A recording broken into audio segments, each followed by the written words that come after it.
Hello again, everyone. Welcome back. I hope everyone's having a great day. Welcome to today's webinar.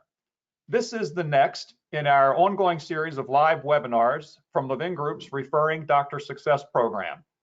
You are part of a large group of dentists and team members from all over the country that have been invited to attend these webinars by a specialist in your area who is very committed to your practice success, and so are we. A special welcome to those of you who are joining for the first time on today's webinar. It's great to have you joining us.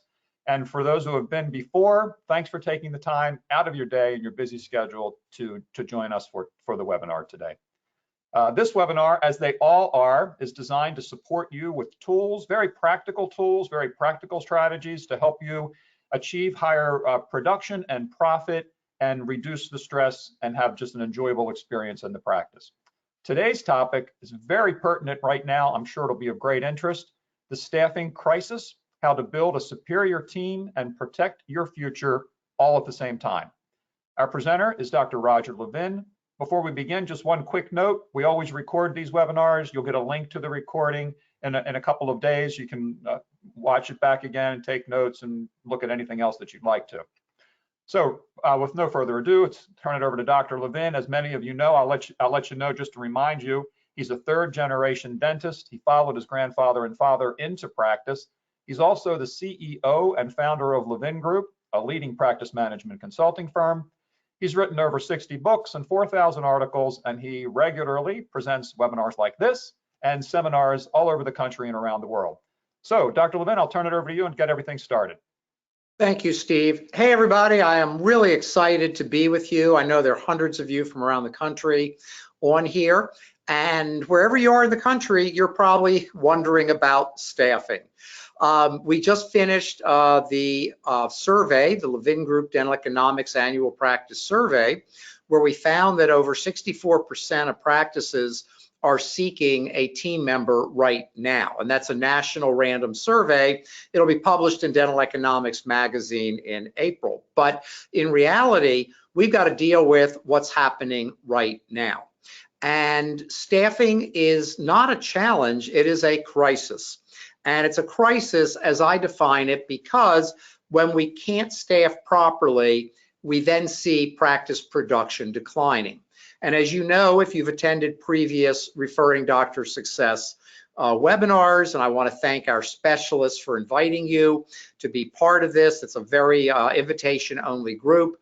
And as you know, hiring is a major challenge, and production is the single most important number you should be tracking in your practice. Every industry has one statistic or metric that's more important than everything else. And in dentistry, it's production.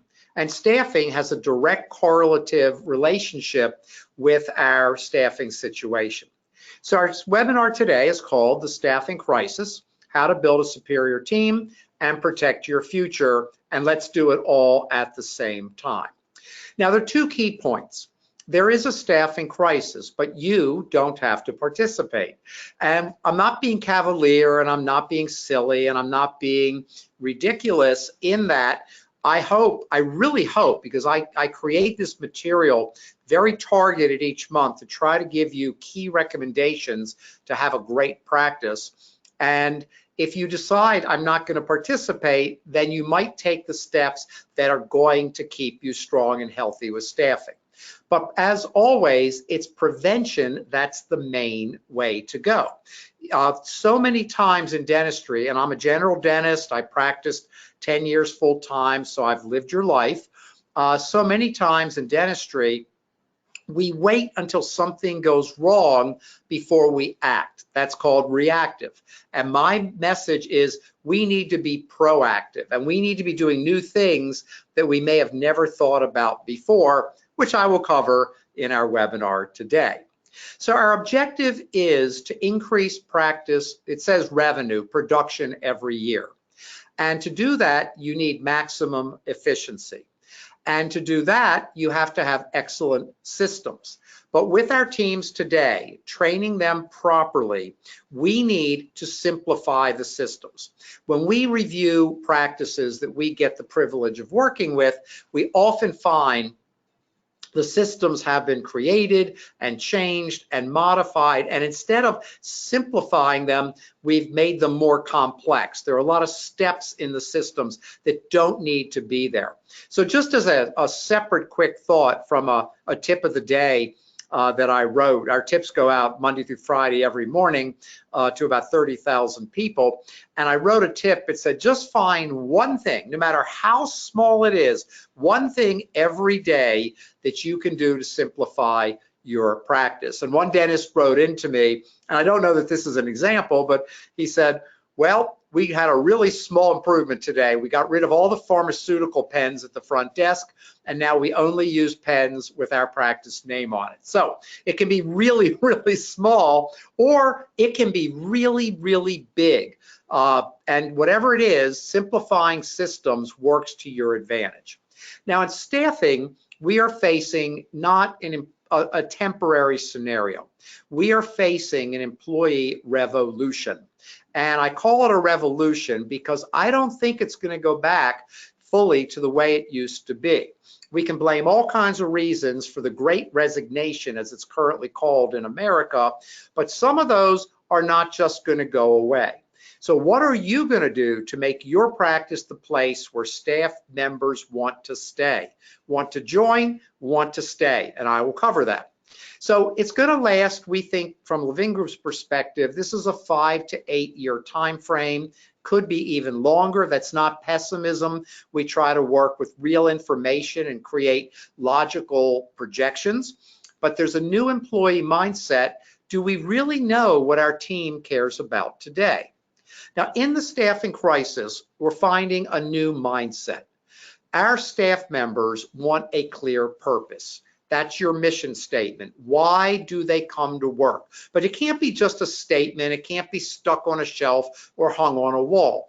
You want to create a purpose-driven practice. Give me a reason that I come to work other than just making money and getting a paycheck, which I need, but give me a reason if I'm a team member, why do I come to work? And by the way, I'll jump ahead and tell you that today's employee wants their work life to be like their personal life. They don't want a job anymore. They want to come to a personal life safe environment. They want to have friends, their coworkers and you. They want to have support, what's going on in their life, how can you help them? They want to have comfort and enjoyment. They want to enjoy their work. And if we can't create that, we are going to have people leaving. They want job satisfaction. Younger people especially, and I love this actually, they want to make a difference. They want to come to work, but they want to make a difference. They want to help people, and dentistry creates a wonderful opportunity for that to happen. But sometimes in the pace of the day, we kind of forget about that. The day can't be get through the day, day after day after day. They want training. People are not lazy for the most part. And when they come to work, there's so much new in the world. If you've gotten a new iPhone lately, you've got new things to learn. If you've gotten a new iPad lately, there are new things to learn. If you've got AirPods, there's so much to learn that you can't even master all this stuff anymore with our basic tech devices. Our team wants to learn, and it's not that they want to have it force-fed to them or be constantly pushed, but they want to learn and grow, and it's our obligation to create that opportunity for them. And by the way, bringing in experts, software trainers, experts on different products. Many of our supply reps that come in, sales reps, have great knowledge to teach and help the team. So job satisfaction and training are two key elements to keep people engaged and feeling like they're progressing in our practice. They want the 3 E's that they talked about in a course at Stanford Business School: an easy, effortless, and enjoyable environment. Now, when you first hear that, you think it means you don't work hard. That's not what it means at all. But when you love the work you do, then it's easy, effortless, and enjoyable. I remember when I was in practice and I had a long appointment, it was probably really hard work, but it was really easy, effortless, and enjoyable. It was like being in the zone that athletes talk about, or flow that psychologists talk about. And our team are social. People are social. If we learned anything during the pandemic, many people suffered from isolation. I myself remember thinking, thank God I don't live in a 2-bedroom condo that I can't leave during this pandemic, because it would be awful. Fortunately, I live in a house. I could go outside. I've got a dog to play with. But isolation for many people, it's been a great lesson. And from what I understand, I don't have any data, the amount of mental illness has gone way up for people who need help based on being isolated in the pandemic. People are social. I mean, Facebook is about social. LinkedIn is about social. TikTok and Instagram are about social. And finally, people want to have fun. Rate your practice 0 to 10 in terms of fun. Now subtract 2. And you may think I'm just being difficult, but in a real study, asking doctors for a rating 0 to 10, you get your rating. Asking staff the same question, rate your practice on fun 0 to 10, the staff average about 2 less than the doctor. Now that's not a big deal, but it says we got to work to make our practice more fun. Fun, you got to work at fun. Fun doesn't just happen, and I'll give you a lot of ideas. Now, in the past, up until even the pandemic, we saw younger people changing some of their work habits, but it wasn't nearly what a lot of people complained about. But what we saw was called a transactional relationship. You come to work, I pay you, you do a job. I pay you, do your job. That was a transactional relationship. The pandemic advanced many, many years faster than we would have otherwise. We're certainly on a trajectory, but a big jump where the transactional relationship for many people is dead. They'll just quit, or they'll go get another job, and you can find another job in dentistry in about 5 minutes. So you really need an environment where people want to be here. And the new approach to the employer-employee situation is relationship, or what I like to call the employer-employee relationship. That's the live option today. That's the best option today, because people want a relationship, not just a job, but a relationship with the doctor, with the team, with the patients. Remember those words, people are social. Now, what are the negative factors that can happen if we are affected by the staffing crisis? Well, lower production and revenue, higher stress, poor customer service, and burnout of the remaining team. One of the syndromes we saw was that as some people left, a lot more fell on the remaining team. Nobody was paying attention to them, and they became burnt out, and some of them left. So if we allow the staffing crisis to affect us, we are going to see production drop. If we take the steps I'm going to cover shortly, we will see production rise. And here's the optimism. We know at Levin Group that every one of you has a 30 to 50% growth potential in production within about 3 years. Growing by 18% per year for each of the next 3 years is absolutely normal, doable, if you do the right things. So one of our mantras that we firmly believe and recommend is that a healthy practice increases practice revenue or production every year. So I'm sort of using the words revenue and production synonymously. Your revenue might be a little bit lower than your adjusted production, but here's the formula. Revenue creates income, income creates savings, savings allows you to become financially independent. You might retire at that point, you might not, but it's a great place to be. If you want to stay on the right curve for reaching financial independence, you are dependent partly, heavily on your team. So now let's spend the rest of our time, get very practical and detailed, on the 7 components to overcome the staffing crisis. And the 7 components are: 1, recruiting; 2, interviewing; 3, hiring; 4, compensation; 5, training; 6, retraining, there's a typo there, retraining, and 7, anti-burnout. Okay, sorry for the typo. I write a lot of webinars and I missed that one. All right, let's start with component number 1, recruiting. Some of you are recruiting, but if you're not, assume you will be. I hope you won't, but assume you will be. The first thing is advertising. The online sites are the place to go. Indeed and ZipRecruiter are 2 of our favorites, but they're not that great. They're okay. The key is write a different ad. Don't just write the dental assistant wanted ad.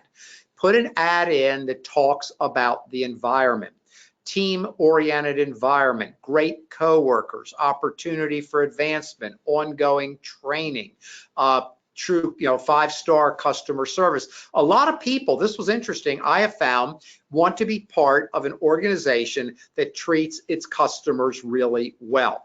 Otherwise, it's just a job. So you want to advertise, but you want to advertise differently than everyone else out there. And we'll talk about signing bonuses, advertising that in a moment. Number 2, offer your current team members a referral bonus. At least $1,500 has to be enough to be noticed if they refer someone that you hire that stays 90 days. What kind of people would your team refer? They'd refer people like them, people they want to work with. Nobody's going to refer somebody that they hate working with, even to get a bonus. Number 3, recruiting firms. Well, recruiting firms can be great, but they've got the same problem you do. They're having trouble finding people as well. And they work on commission, so they only get paid when you hire. So, there is a little bit of bias in getting you somebody or a body versus the right body. So make sure you do your part. There's a lot of desperation out there. You may have to compromise. That's where training comes in later. Okay, part-time people. We're going to see a significant rise in part-time employment.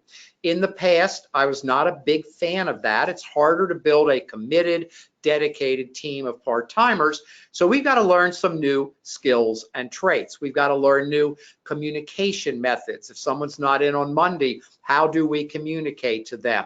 So we build a purpose-driven practice with values and mission and vision. We'll cover it. Next is former team members. Reach back out to former team members. And a good friend of mine who's on a national panel with me every Friday on a webinar that I just did before this one, David Hochberg from Atlanta, talks about using his former team members to do online training of people he hires. So his former team members that retired will do online training of new people to get them up to speed. You might also want to look at ancillary benefits, and oddly enough, gas is the first item on this list. Well, as I'm making this webinar, or giving it rather, gasoline prices are going up on average every single day. Every night I go home to turn on the news to see what was the average price per gallon today, knowing it's going to be higher than yesterday.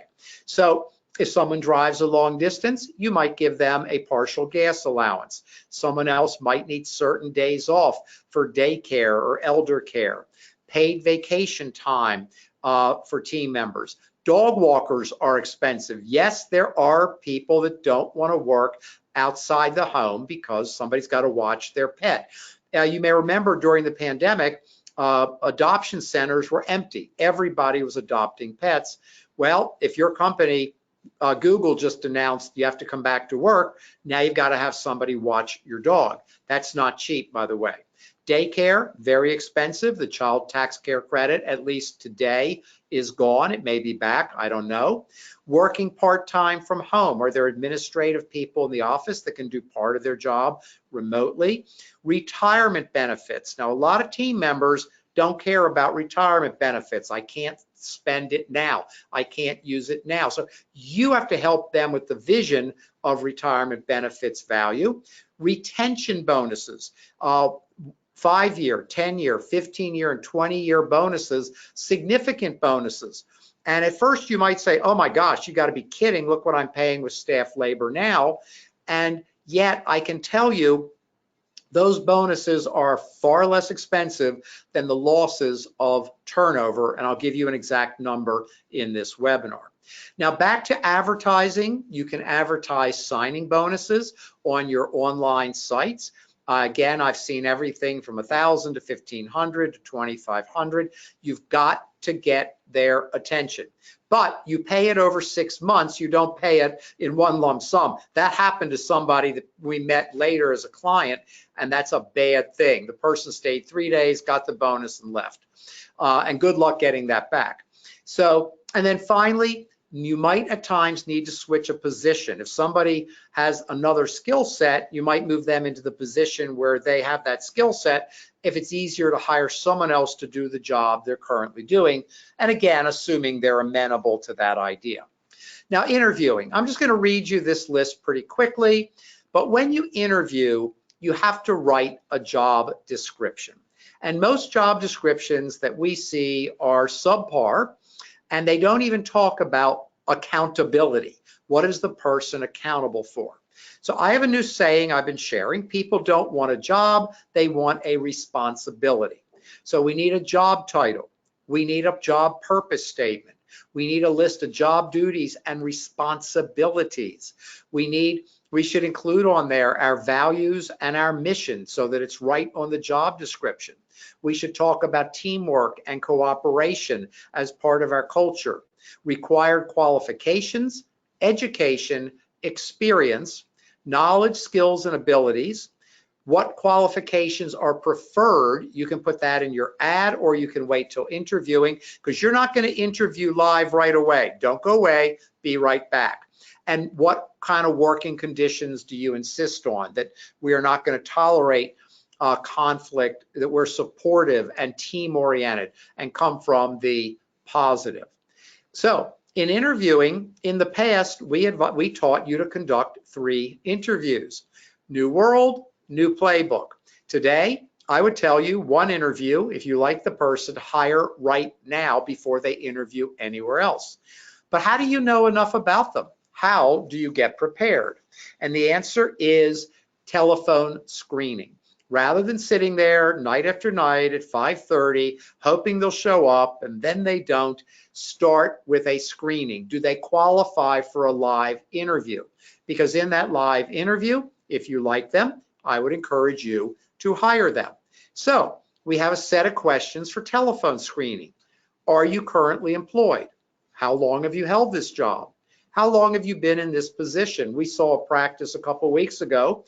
They hired an office manager for a very high level compensation. It turned out she'd been the office manager in the previous office for about 10 days. They did not know that, and it created, they had to let her go because she couldn't do anything. How long have you held this job? How long have you been in this position? Do you have dental experience? We're going to be hiring some people that don't. What is your current position and title?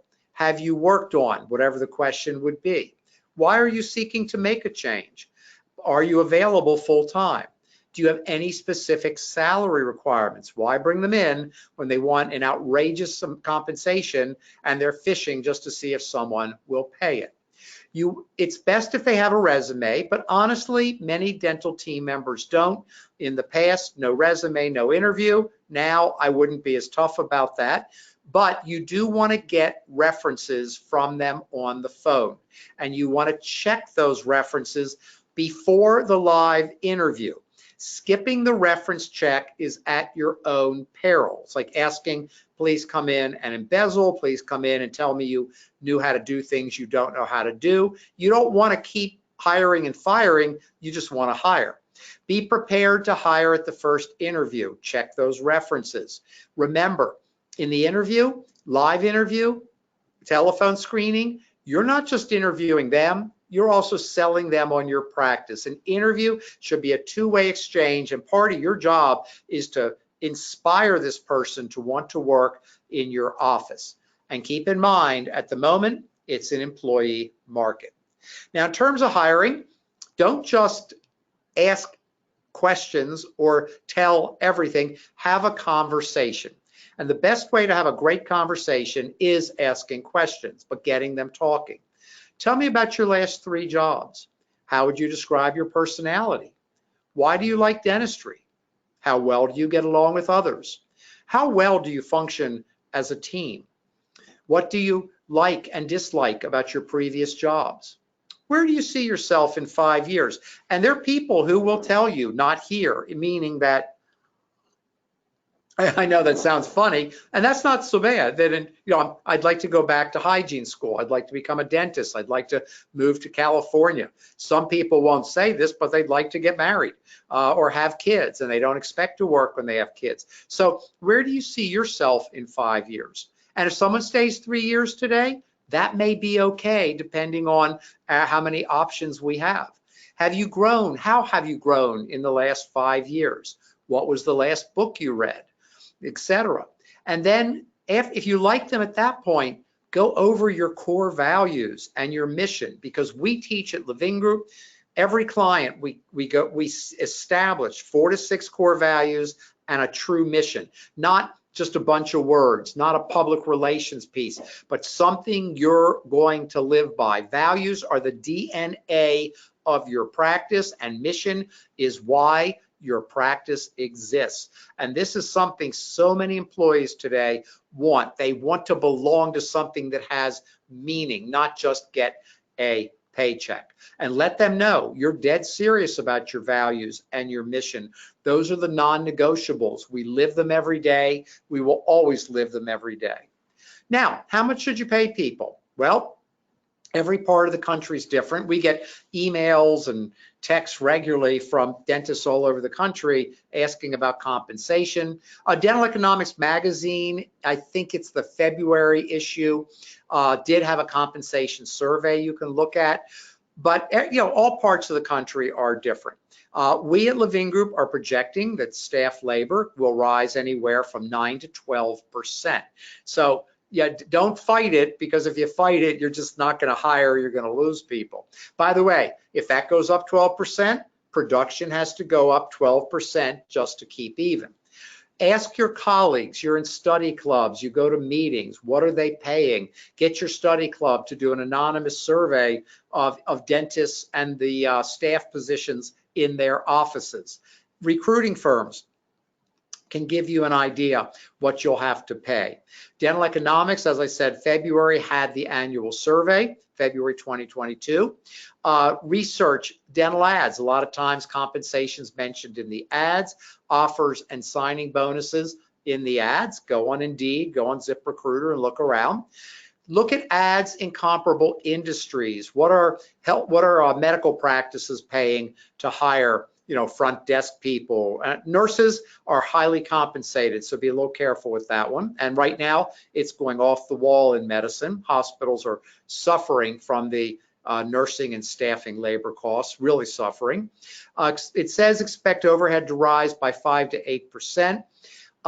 That's all overhead, but staffing could go up as much as 10%.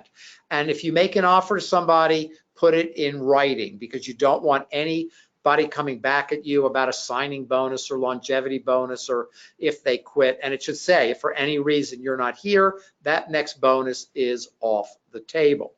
So signing bonuses, you pay them over 6 months. If the staff person leaves for any reason, it should be clear no bonus will be paid. That's why you might want to have an attorney just draw up a very simple letter agreement to send to the new staff member. You can then fill in the blanks for anyone else after that.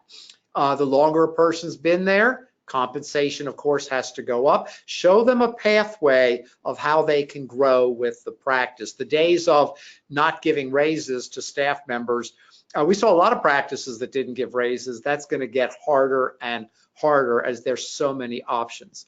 But if you have to replace a team member, that's a real challenge. And the reason it's a real challenge is that Levin Group's data estimates that when you lose a team member, you typically lose anywhere from $50,000 to $100,000 of revenue. $50,000 to $100,000 in lost revenue. That's painful. So what you're paying that team member is what I call small dollars. You may be at first shocked, but because you didn't pay it before, but it's minor compared to the loss. Why don't you think about it that way? Well, you don't always measure what you don't get. So I've never met a dentist that called me and said, we need consulting help because we lost a team member and we've lost $35,000. We don't look at it that way. But I can tell you, based on data, mathematics, and observation, you're losing a lot when you have a turnover, not to mention the stress and fatigue and frustration that comes along with it. Now, component 5 is training. I said to you, your team wants training. People are not lazy, but they want exciting training. They want relevant training to them. Front desk people don't want to know more about how to stimulate bone growth. They don't care, but they want to know more about how to do a great job in their job at the front desk. Now, great companies all over the United States provide huge amounts of training. The Fortune 500s alone spend more money on training every year than all the colleges and universities in the country. More and more, just like healthcare has become the responsibility of companies, well, more and more education is becoming the responsibility of companies. Even Amazon has a huge tech training program for its employees because they know if they don't train them in technology, they won't be able to keep up with where Amazon's going, and Amazon will be hurt. Same thing for your practice. So the best way to train a dental team is not sending them to courses, building an in-house education program. It's putting in place documented, proven, step-by-step systems. And the reason we want documented is because you want the team to be able to study the systems to learn and grow. The reason we want proven is you don't want to waste 5 or 10 years trying to develop systems. And by the way, honestly, you're never going to get all the way there. You'll be lucky if you get 60% of the way, and you lose. Whatever you don't have in your systems is production loss. Again, you don't measure it, you don't see it, you don't go home at night saying, oh my God, I just lost $10,000. So it doesn't upset you because you don't measure what you're not getting, but it's still real, you're not getting it. And dentistry could be so much more lucrative in a positive way if we just did what we need to do to maximize our efficiency and productivity. And finally, at Levin Group, we love step-by-step. Call it an instruction manual. When systems are broken up into steps, the staff can follow exactly what to do. And we won't get into it today, but teaching scripting to your team, scripting along with the systems and when to use each script, you will see your team grow and flourish overnight. It's unbelievable how great that is. New team members have to be trained, and they can train 100% faster if you have the systems. Documented, proven, step-by-step systems. Inexperienced team members currently in the practice can train much, much faster if you have the systems, documented, proven, step-by-step systems. And your current team members will go to higher levels quickly, and we think your revenue will grow from anywhere from $50,000 to $250,000 with the right systems. We know you'll grow 30 to 50% in about 3 years. And you know, in today's world, with the economy changing and inflation rising and gas rising and whatever it's going to be, why not have the best case scenario for you and your practice? I mean, dentists, you worked hard to get here. You work hard every day. You deserve to be successful, but you've got to make it happen. Now, component 6 is retraining. And if we don't retrain the team, we're going to see the following syndromes: fatigue, frustration, burnout, and stress. Well, I don't know about you, but fatigue, frustration, burnout, and no stress are not fun. I know I'm focused in my life on having fun. I love the work that I do every day. I love the people we help every day. I love giving this webinar. I wish I was sitting there with you, but I still love doing it and sincerely hope that it's helpful to you and useful. But if I'm fatigued or frustrated or burnt out or stressed, that's not fun. So a great question at the end of each day: did we have fun today? I know doctors that do that with the whole team. They rate their day 0 to 10 in terms of fun. 0, we had the opposite of fun, and 10, we really had a great time. You want to have a lot of 10 days. You want to have a lot of number 10 days for fun. So with retraining, we have a new philosophy at Levin Group. I originated this with the concept that if you want to keep your team, you need to start to think of them as customers. Now, you think of your patients as customers, and some of you even have a customer service plan. Do you think of your team as customers? And I spent 2 years, over 2 years, not 2 straight years, researching 3 organizations for customer service: the Ritz-Carlton, Nordstrom, and Disney. And then I wrote a video book that came out this year. And I'm not here to sell you books. I'm just telling you what I did with my research that had 36 chapters on how to implement 5-star customer service, all focused on patients. Well, today we need a customer service plan for our team. And I can tell you, because I went back to my notes and my research a few months ago, as this great resignation was expanding and the vector was, getting bigger and bigger. And I went back to my notes and I found a lot of notations about how the Ritz-Carlton, Nordstrom, and Disney treat employees to get those employees to treat the customers and guests, as they call it at the Ritz, with 5-star customer service. Well, my analogy is you need an annual customer service plan for your team, which I'm going to give you some ideas. So once you create that annual plan, you have a much greater chance of retaining current team members. And retraining and retaining are huge. The best way to not have to hire is to keep the team you have. But again, people are social. They want to come to work in a positive, enjoyable environment. TGIM. One team member said to me, "We have TGIM in our practice." I said, "Well, I know what TGIF is. What is TGIM?" Thank God it's Monday. And they actually love their weekends, love their vacations. This practice has mandatory vacations paid, but they have a whole philosophy of loving Mondays because they get to come to work and be together. And not to say it's better or worse than the weekend, but they make Mondays a great day. So TGIM, that's what you get in a positive, enjoyable environment. Retention bonuses for the existing team, and then surprises. And let me give you some timelines. Every month there should be a surprise. Bring in lunch for the team. Fill the refrigerator with food that people can access and eat. Bring in snack baskets. One practice brought in a basket of miniature liquors and told everyone, take a few home. And the joke was, don't drink them while you're in the office. All Starbucks gift cards. What can you do every month? Just a fun, when I say surprise, I don't mean the world's greatest shock, but something positive every month that comes sort of, unexpected. I mean, they'll expect every month now, but they won't know what it's going to be. Another practice, brought in, 5 different types of cakes, and then whatever wasn't eaten, they could take slices home.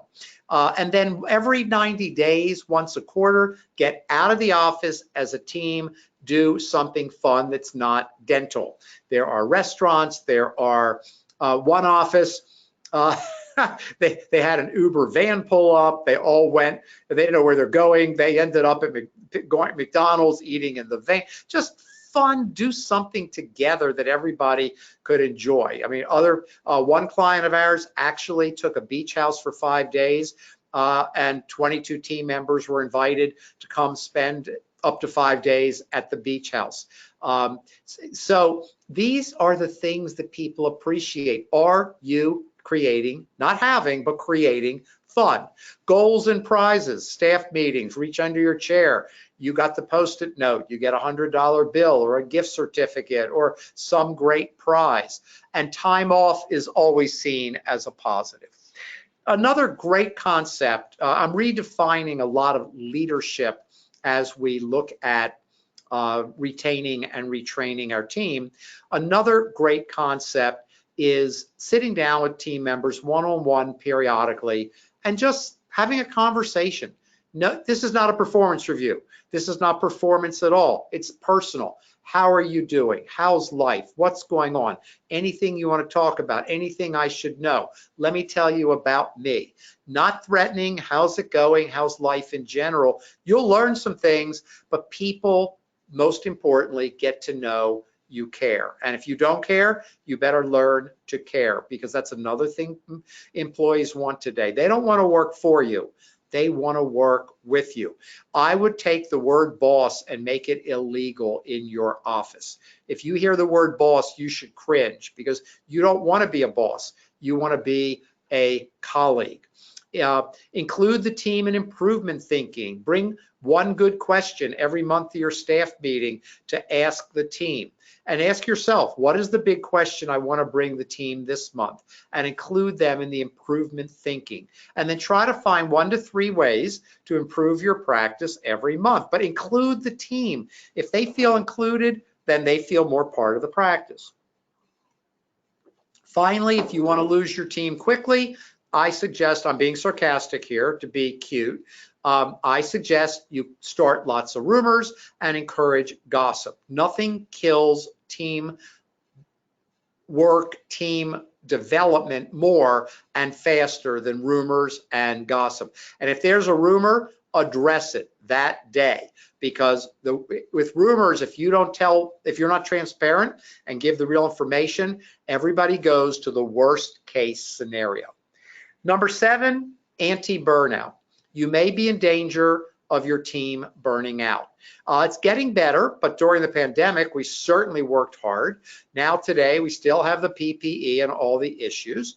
Burnout is a real syndrome. The World Health Organization refers to it as an occupational situation. The best thing you can do to combat it, be a compassionate leader. If you've got a team member with a problem, see if you can help. Be compassionate. Think outside the box. Update your systems very regularly. Prioritize the tasks. Everybody can't do everything. What are the most important things to be done? Calling overdue patients, collecting overdue money, reaching out to no-shows. What are the most important things, and how do we do them first? Ask the team to work with you. Simplify everything. We got a funny note. I was talking to a client group about this. I do some things for our clients, and they have their own consultants, but I put interesting things together for them that I hope will help them. And one was clean out your office. And I got a really great email about how they took 3 hours off one afternoon and all participated in cleaning out the storage room with before and after photos. And they were very proud of it. And then that night, surprises, they went out for pizza and beer as an office, had a great time. I even got photos of them holding up their beers in congratulations. Simplify everything. Maximize efficiency. There's only one way to do it. Great systems. And then make sure you're staying on top of how your team is feeling, not just performing. How are you feeling is a beautiful question to ask people in those 10-minute get-togethers one-on-one. Well, over the last 30 years, Levin Group has had a very unique study. It's the only one I know of. I wish there were more, because I'd love to see other data on top 10% performing practices. And we have data, statistics, observation, interviewing, and experience. And after many years, we found that we've identified 17 principles that top 10% performing practices generally, not completely, but generally have in common. And the 2 that revolve around staffing were: 1, higher staff longevity. The average length of tenure of a team member in a top 10% performing practice is approximately 11 years. So does keeping their staff help them reach the top 10%, or does reaching the top 10% help them keep their staff?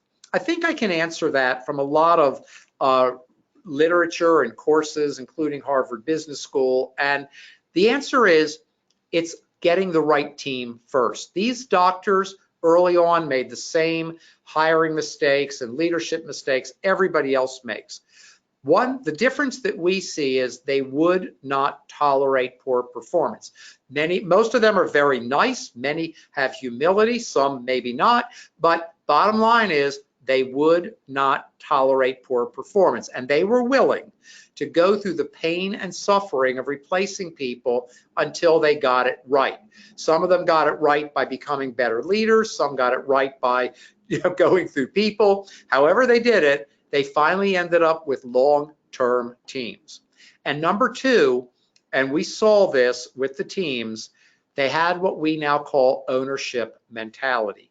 The team members in top 10% practices, and I think this is the only way to have a top 10% practice, they come to work, they know their jobs, they do their jobs, they don't need to be managed. If you hire self-motivated and self-disciplined people, they manage themselves. Even the office managers in these top 10% do not spend their day managing people dealing with fires. They spend their day working on the practice, working on practice growth. The team does their jobs. In fact, they would resent it if somebody got in their way. So in the staffing crisis, to sum up, be proactive. The best way to avoid participating in the crisis is keep the great team you have. Implement documented, proven, step-by-step systems. I can't say that enough. That's just an absolute critical criteria for practice success. Develop powerful team relationships. It starts with the leader. It doesn't happen by osmosis. It doesn't happen organically. It happens by a leader that brings that team together. And your goal is to increase production and revenue every year. So as my final take, yes, we are having an employee revolution. It will be ongoing for at least 5 to 8 years, maybe longer.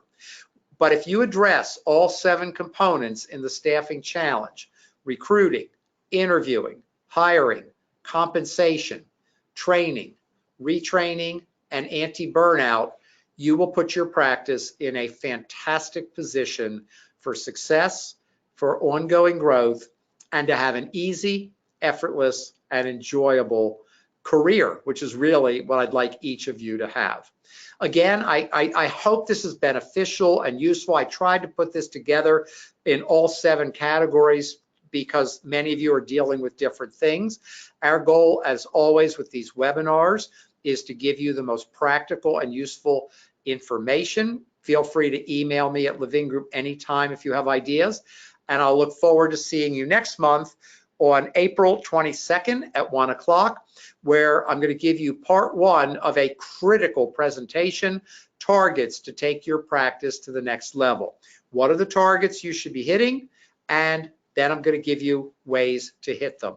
I look forward to seeing you next month. And Steve, I don't know if we have questions, but I'll turn it back to you. That's great. Thank you, Dr. Levin. I do have a question here for you. Can you hear me okay? Yes, I can. Thank you. Of course.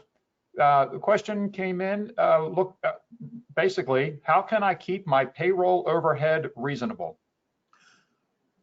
Well, first of all, thank you so much for asking that question. And very often, I love questions. A lot of my work, I even have 6 clients of my own for something called executive coaching, and I only take 6. And these are very successful dentists that want more success, but they also have to be amongst the nicest people in the world, and I love these people. And very often I will say to one of my clients, we might want to change your question. Or with my clients, I'm so comfortable, I say, I don't think that's the right question. I don't think the question is, how do you keep your compensation reasonable? I think the question is, how do you afford the compensation that will keep your team? And there's a simple answer: grow your production. As I said, let me put it together. Almost every practice has a 30 to 50% growth potential without working any harder or any longer. And when you access that potential through your documented, proven business systems, production goes up. If staffing costs need to go up 8%, notice I use the word need. You might need to increase costs to hire people and keep people. Well, then your production needs to go up 8% just to keep pace, unless you lower overhead, which is the less likely option. So it's not about keeping, the definition of reasonable is variable. It's about maintaining your profit margin. And if you see your profit margin getting squeezed, let's say it goes from 38% to 32%, well, now you know you need a 6% increase in production. And today was not about how to grow production. The next 2 months will absolutely be about how to grow production. But if you follow what I'm going to teach in April and May, I promise you, you're going to get 30 to 50 ideas on how to grow your production to compensate for any increases in staffing. But in every industry, labor costs are going up and will continue for a little while. They'll plateau eventually. It's not all bad news, but we're in a little bit of a new orientation that we have to learn to manage. So I changed your question because I don't know that answer. I don't know that there is an answer, but there's definitely a success answer, and I hope I've given you some things to think about. That sounds great. That's our question for you this time around. Thank you All very right. much, Dr. Levin. Thank you, everybody. I'll see you next month, and best of luck in the month of March. Bye.